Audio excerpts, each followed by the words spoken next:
Let's review for the test tomorrow. Alright, so we're going to review for the Chapter 1 test. Remember, it's all about kind of scientific thinking and those first set of notes we did last week, talking about like the biosphere and biodiversity and all that stuff. So I'm just going to go through. I have the actual test here. Ooh. All right, we're going to go through the test and see kind of how it goes. Not going to go through every single question. I'll just give you some samples. I know with some of my classes, some of you guys, we didn't go over the notes. We'll definitely do that and talk about things, and I'll answer any questions you have before you get the test tomorrow. So no worries on that. Make sure you're looking over your notes and the vocab assignment. Okay, hopefully you were able to either, if you had a book, or able to log on to the book online. Remember, it's my.hrw.com, and it's your username and your password are both your ID number. Okay, so anyway, let's see here.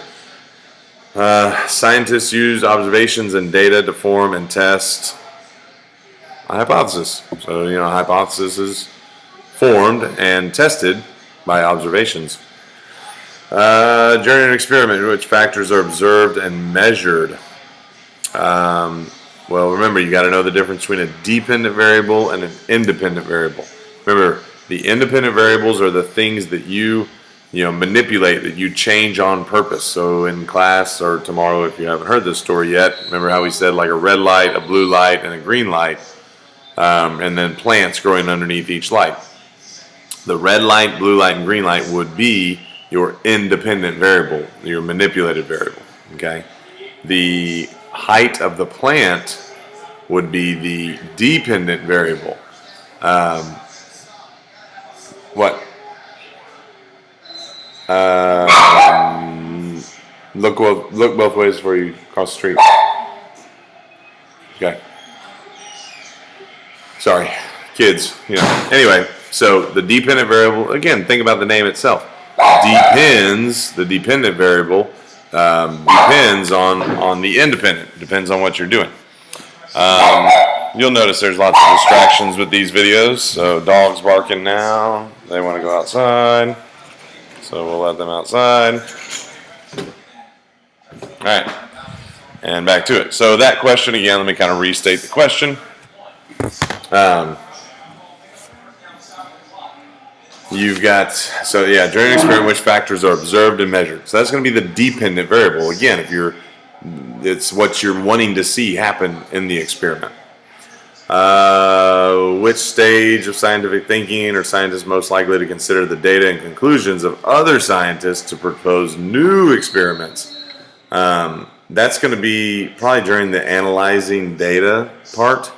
When they're analyzing their results, they're probably going to look at other scientists to see, okay, how does this compare? What could I do different? What needs to change about the experiment? So, there you go.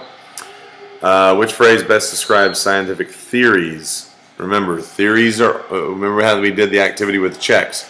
Your theory was constantly changing dependent on the information that you were pulling out of the envelope.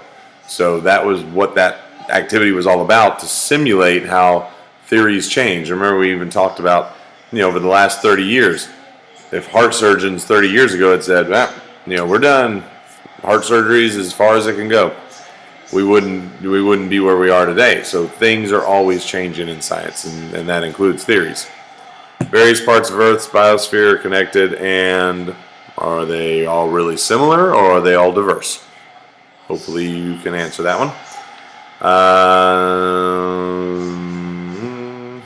Here's a good one. All of the chemical processes in an organism, okay, that's called an organism's metabolism, okay? I'm not sure how much, I know that's probably one of your vocab words. I don't think we've talked about that a ton in class, so I want to make sure you know that one. That's an easy one. Physical environment with difference. Oh, that's a good one. So a physical environment, so a physical place, okay, that has living things and non-living things interacting with each other. What do we call that? An ecosystem. It's an ecosystem. Remember we talked about biology's, or it was in your notes, one of the big themes of biology is systems. There's all these different systems. Well, ecosystem would be, an example of that.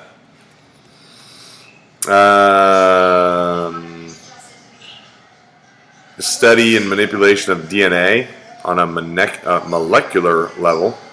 What do you call that? Molecular genetics. Anytime you see the word genetic, you need to think, DNA. That's about it for the multiple choice. Again, there's a few I skipped, but they're ones that I think, as long as you have been awake in class, you should be good to go. The last part, I guess, 5 questions. There's 15 multiple choice, then there's 5 of these short answer, okay? Basically, I know it's like you're looking in a mirror, so you can't, no, I'm not showing you the real test. Basically, it's like a little lab setup, okay? So there's a chart, it gives you kind of the setup of the lab, and you have to interpret the lab. You have to name the dependent variable, the independent variable. What are some constants that would need to be there? You'll need to be able to write a hypothesis about this lab, just from what you see. That's really about it. So again, things that you practice doing with the experiments today that we did in class, which, by the way, most of y'all did a really good job. There were some very creative things, and it was really neat to walk around and see what you guys were doing. Very cool, kind of little mini science fair day. So it was fun. Hopefully you guys enjoyed it. Anyway, I guess that's about it.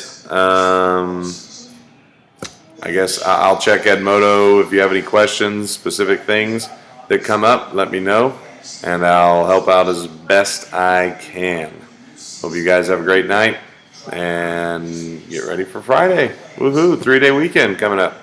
We'll see you all in the morning.